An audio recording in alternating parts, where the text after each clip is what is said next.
Assalamualaikum warahmatullahi wabarakatuh. Perkenalkan, nama saya RTS Alifia Nazifa, NIM C1B019169 dari kelas R001 Perpajakan, Fakultas Ekonomi dan Bisnis Universitas Jambi.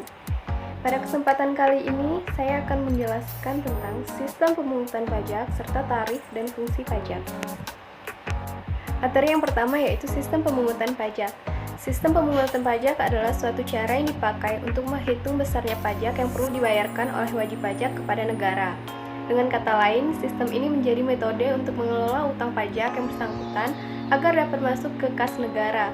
Sistem pemungutan pajak sendiri diatur dalam Undang-Undang Nomor 10 Tahun 1994. Selanjutnya yaitu sistem pemungutan pajak di Indonesia.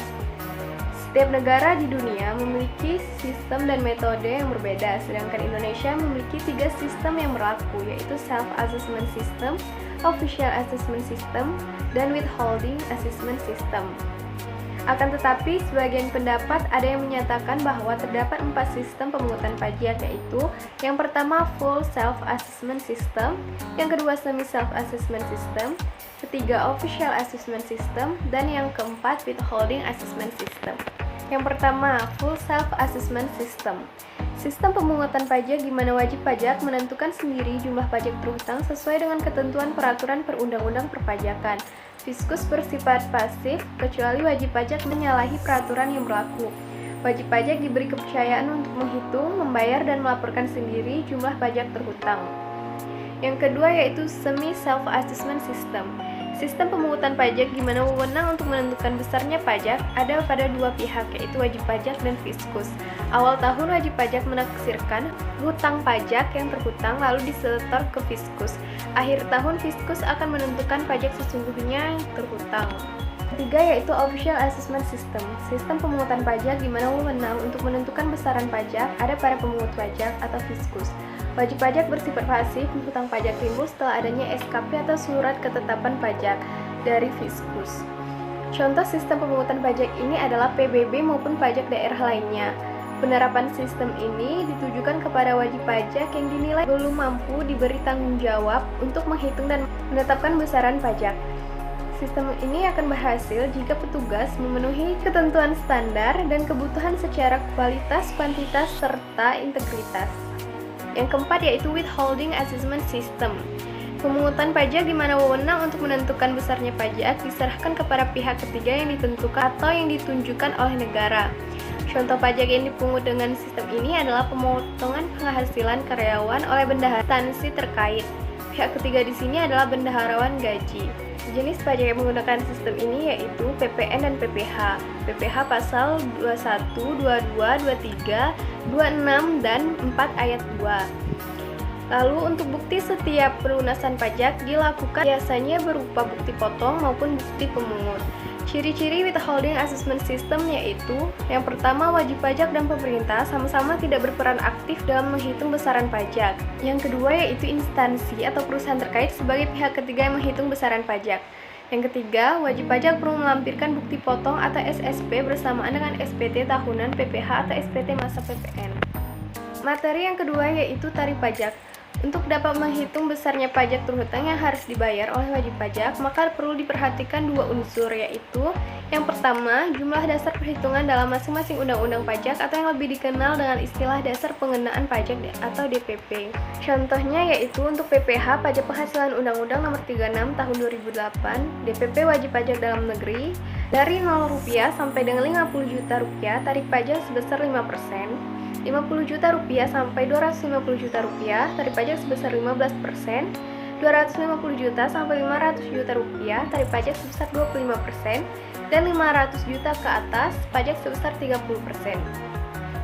DPP wajib pajak badan tarif tunggal 28% pada tahun 2009 dan menjadi 25% pada tahun 2010. Untuk wajib pajak badan masuk bursa diberikan tarif 5% lebih rendah dari tarif yang berlaku dengan ketentuan memenuhi syarat pasal 17 ayat 2B.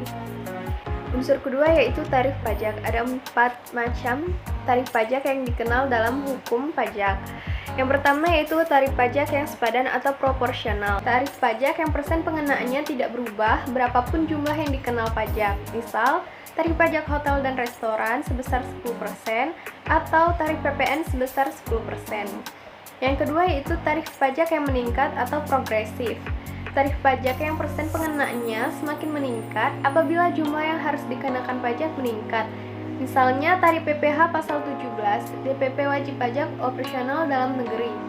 Rp0 sampai dengan Rp50 juta, tarif pajak sebesar 5%, Rp50 juta sampai Rp250 juta, tarif pajak sebesar 15%, Rp250 juta sampai Rp500 juta, tarif pajak sebesar 25%, dan Rp500 juta ke atas, tarif pajak sebesar 30%. Yang ketiga yaitu tarif pajak yang menurun atau degresif.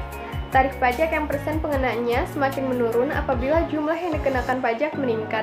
Tarif ini jarang dilakukan untuk negara-negara berkembang. Contohnya dasar pengenaan pajak Rp1 juta, tarif pajak sebesar 10%. Rp2 juta, tarif pajak menurun menjadi 9%. Rp3 juta, tarif pajak semakin menurun menjadi 8%. Dan Rp4 juta, tarif pajak menurun menjadi 7%. Yang terakhir yaitu tarif pajak tetap.